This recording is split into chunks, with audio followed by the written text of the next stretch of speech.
메시지를 함께 나누고자 합니다. 우리가 오늘 인천노회 3회째인데요. 제가 1회 때는 1차 여행, 2회 때는 2차 여행 그렇게 했습니다. 오늘 이제 3회로서 3차 여행에 대해서 말씀드리고 다음 4회 때는 바울의 로마 여행과 순교에 대해서 말씀드리면서 이 4회 강의를 그렇게 부탁받았고 준비를 그렇게 했습니다. 그래서 오늘은 3차 여행에 대해서 제가 말씀을 드리려고 합니다. 바울의 3차 여행은 우리가 여기 연대는 AD 53년에서 57년 사이에 바울이 3차 여행 4년간 했습니다. 저는 바울의 전도 여행지를 답사하기 위해서 바울이 전도 여행한 것은 전체를 다 가보려면 참 방대합니다.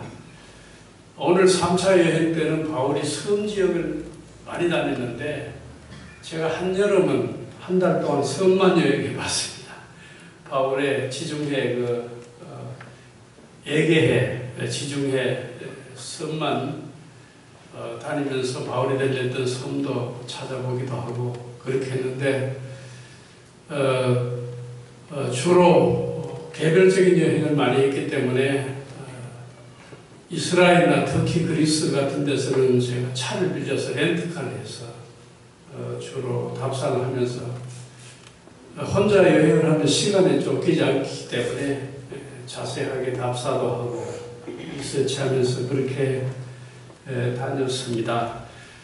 3차 여행은 바울이 우리가 코스를 보면은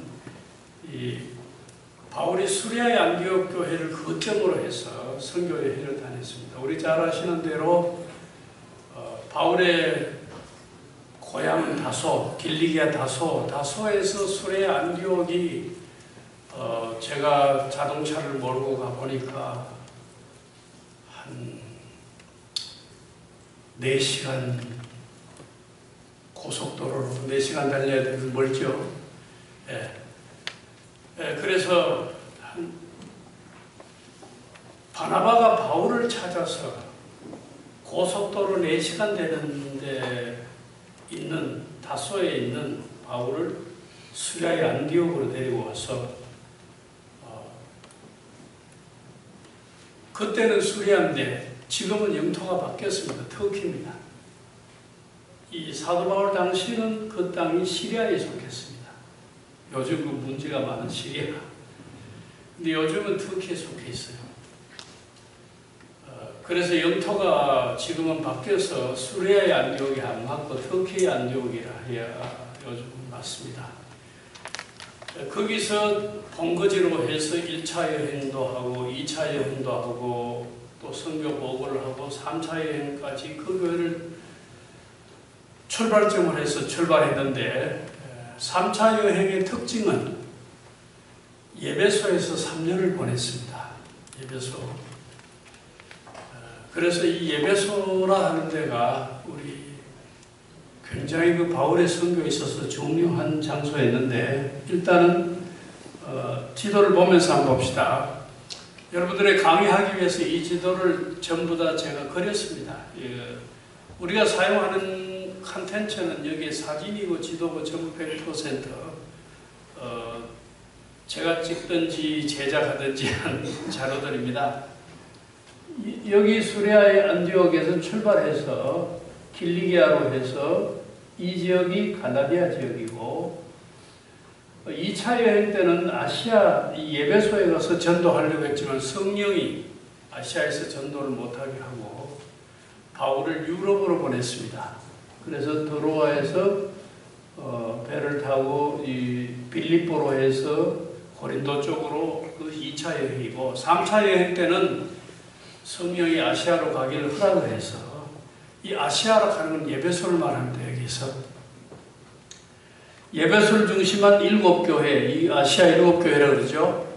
우리가 흔히 소아시아라고 그럽니다. 로마 시대 때는 이 지역을 아시아라고 불렀어요. 우리 한국이 아시아인데 왜 저기가 아시아지? 이렇게 생각하는 사람이 있을지 몰라도 로마 사람들은 이걸 아시아로 알았는데 나중에 보니까 더 큰 아시아가 있거든요. 그래서 이걸 이름을 이거는 소아시아다 이렇게 붙인 겁니다. 그렇게 하시면은 이해할 수 있고, 이 에베소에 가서 3년을 지냈습니다. 3년을 지내면서 이 바울의 전도 여행을 우리가 생각하면은 성경을 이해하는데 굉장히 좋습니다. 이 3년을 있으면서 바울이 여기서 갈라디아서와 고린도 전후서를 썼습니다. 그러니까 갈라디아서, 고린도 전후서를 에베소에서 기록을 했습니다. 이 에베소를 거쳐간 사람들이 참 많습니다. 사도 요한도 여기를 거쳐갔고, 디모데, 성경에 나오는 브리스길라와 아굴라, 여러 사람들이 이 에베소를 거쳐갔습니다. 이 에베소는 사도 바울 당시에는 인구가 얼마였느냐? 제가 볼 때 한 20만 됐다고 합니다. 여러분들, 바울 당시 20만이면 굉장히 큰 도시입니다. 안디옥은 얼마가 됐느냐? 수리아의 안디옥? 바울 당시 4, 50만으로 잡습니다. 그러면 굉장히 큰 도시입니다. 우리가 아는 런던, 파리가 인구 4, 50만이 되려고 하면 1호부터 1500년이 지나야 됩니다. 그럼 아시겠죠? 예. 제가 대학 다닐 때에 서울의 인구가 200만 조금 넘었습니다. 지금 다르죠. 얼마 안 된 기간도 그런데 에베소가 그렇게 중요한 중심 도시였고, 에베소의 신이, 도시의 수호신이 아테미였습니다. 우리 성경에 나온 아테미. 그렇기 때문에 에베소의 아테미 신전이 얼마나 컸느냐. 요즘은 다 파괴되고 기둥 하나만 딱 남았는데 그때는 얼마나 컸느냐. 여러분들, 유네스코 문화재 1호가 파르테논 신전입니다. 그리스의 파르테논. 그 파르테논 신전 우리가 남아있는 모습 보죠. 그 파르테논 신전의 4배입니다. 에베소의 아테미 신전. 그 정도면 대단하죠. 바울이 키는 작고 조만하도 에베소에 가서 그 에베소 사람들이 그렇게 크게 숭배하는 크도다 아데미야 하는 아데미를 신이 아니라고 했습니다. 맞아 죽을 짓이죠. 어디서 그런 용기가 나오느냐. 신이 아니다 하니까 연극장에 사람들을 불러, 에베소 사람들을 다 연극장에 들어오게 해서 바울 성토 대회를 했습니다. 데모를 했죠. 이런 사람 없애야 된다고. 또 아데미 신상 만들어서 그 신상 팔아서 돈 버는 사람들이 이거 신이 아니라 바울 때문에 우리 돈벌이 다 떨어지는데 안 된다고, 이 바울을 어떻게 하든지 없애야 된다고. 그때 사람들을 연극장에 사도행전에 보면 가득 모았다 그랬어요. 에베소 갔다 오신 분 있으세요 혹시? 없으세요? 있을 텐데. 에베소 연극장에 가면요, 그 연극장에 지금 가득 사람을 앉게 하면은 그 연극장에 25,000이 앉을 수 있습니다. 보통 그 도시 인구의 10분의 1을 수용할 수 있도록 연극장을 만듭니다. 그러면 현재 25,000명이 앉도록 만들었단 말은 그때 그 당시 바울 당시에 25,000명이 앉을 수 있는 연극장 만들었다면 전체 인구는 25만으로 봅니다. 자, 이 사람들이 바울 성토 대회를 열었으니까 얼마나 시끄러웠겠어요. 그래서 바울이 이런 이야기를 했습니다. 내가 그 아시아에서 당한 고난을 너희가 알지 못하기를 원치 아니하노니. 성경에 그거 있죠? 아시아에서 당한 고난을 너희가 알지 못하기를 원치 아니하노니. 이 연극장 그 이야기입니다. 자, 그러면 이제 이 3차 여행은 아시아에 있다가 이 연극장의 소요가 끝난 다음에는 드로아로 해서 다시 마케도니아, 이 빌립보, 데살로니가, 아테네로 해서 여기서 이 밑에 내려가면은 아테네, 고린도죠. 이쪽에 드로아에서 빌립보, 데살로니가, 이 북쪽 지역을 마케도니아라고 하고 남쪽을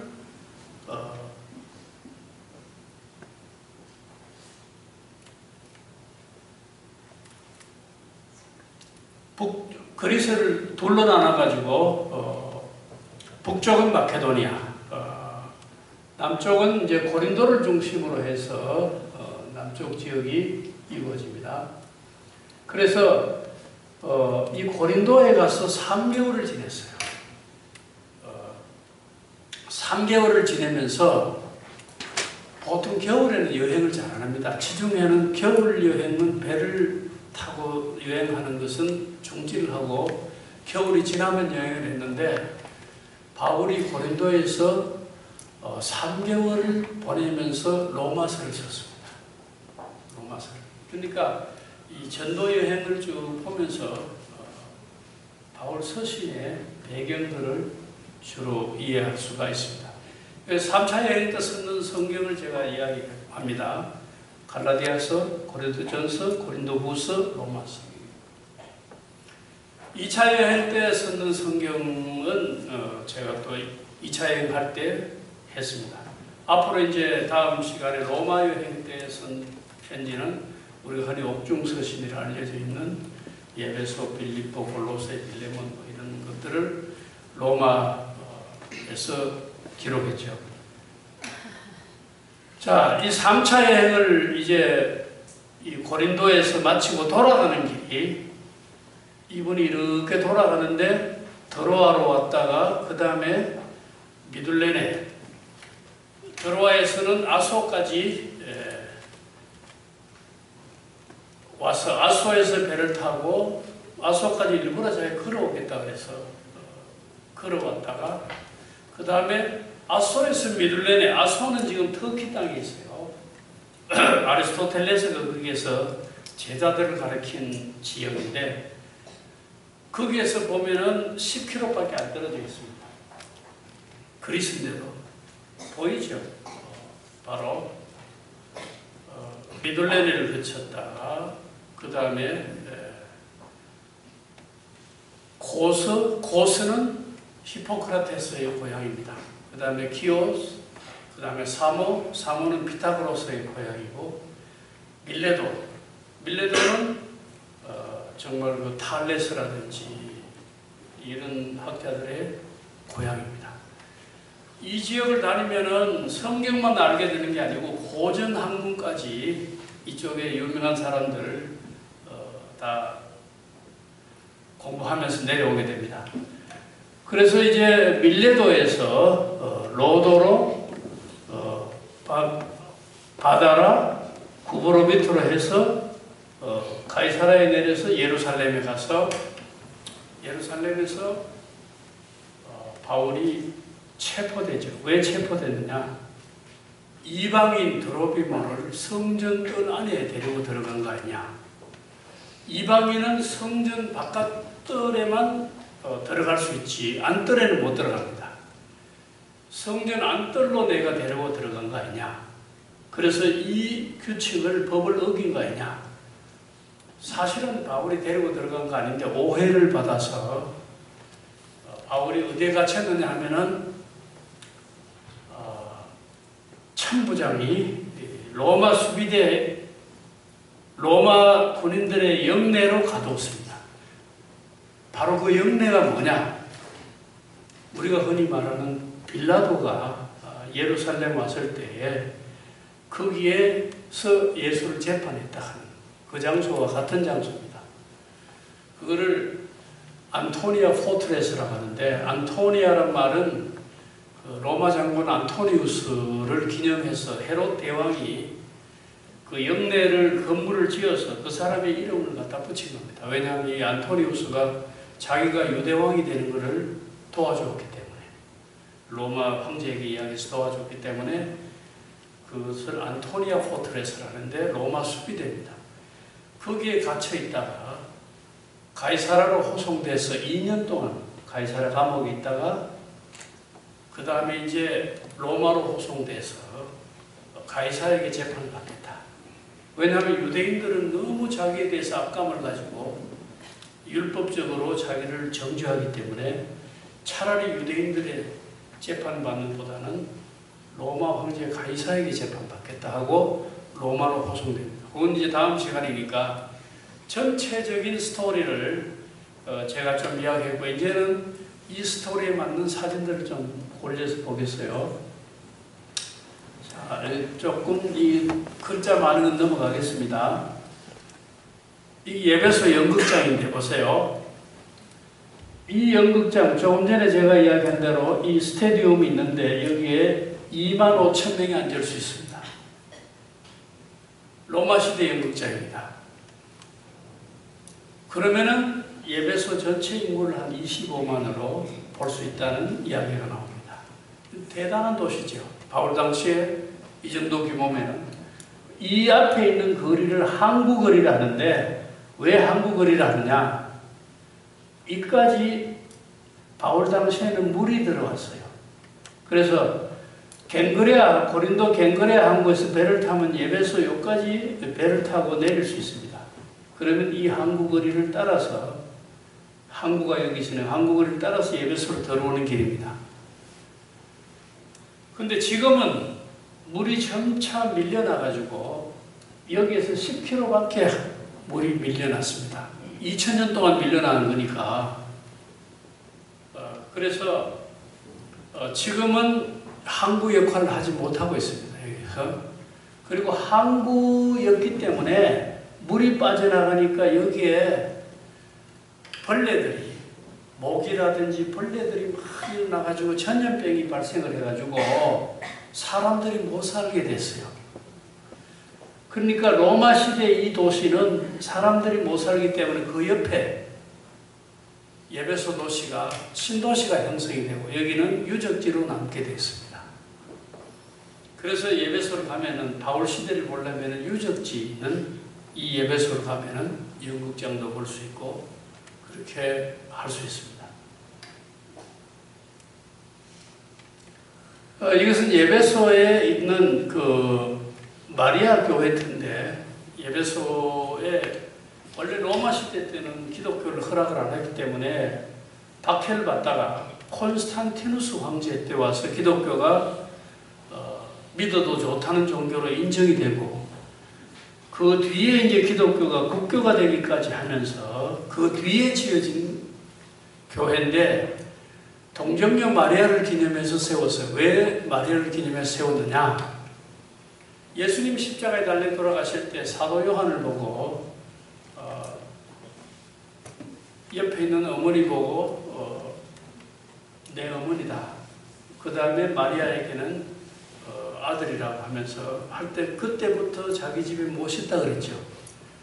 사도 요한이 예배소에 와서 살았기 때문에 동정녀 마리아도 예배소에 와서 같이 살았다는 이야기가 있습니다. 그래서 마리아 기념교회고요. 예배소에 있습니다.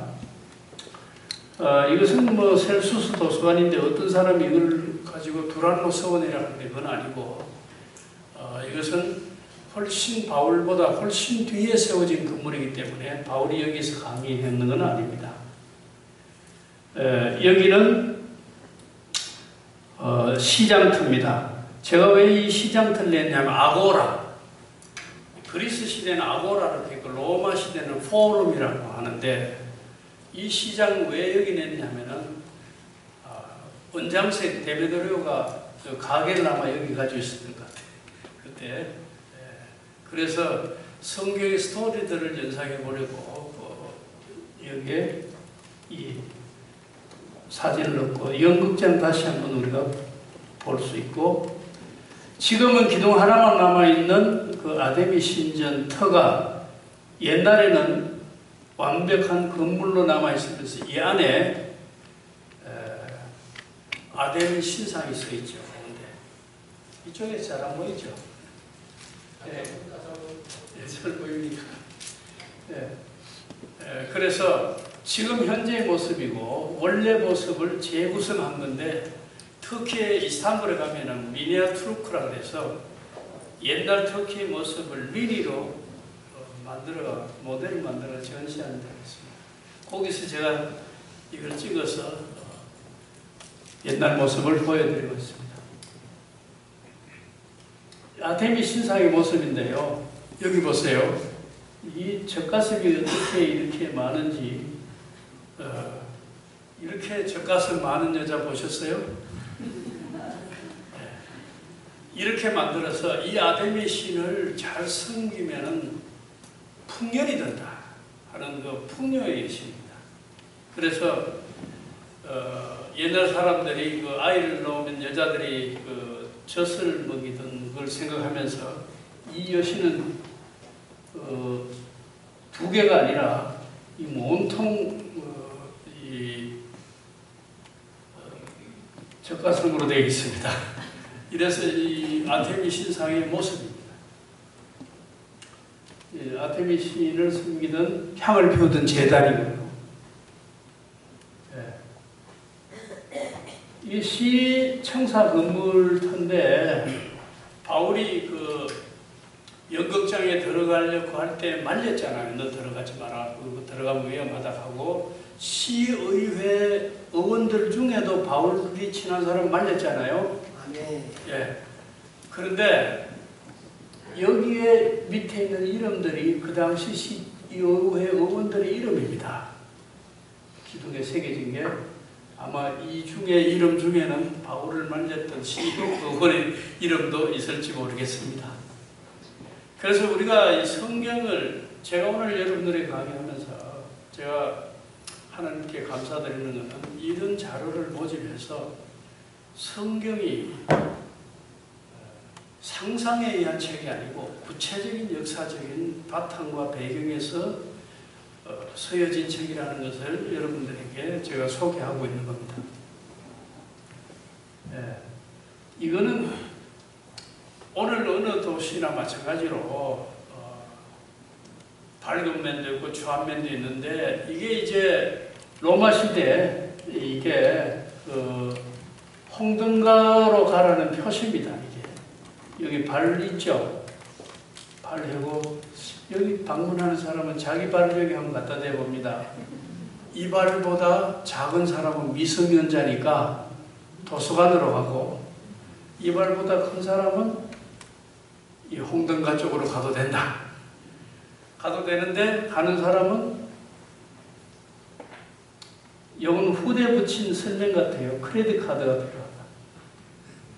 아메리칸 익스프레스처럼 그렇게 돼 있어요. 이게 나이키 승리의 여신이죠. 이렇게 날개를 펴고 있는 모습인데 이 모습이 이거잖아요. 나이키 모습. 그러니까 요즘 그 나이키 심볼 이렇게 나오는 것이 여기서 나온 겁니다. 이렇게.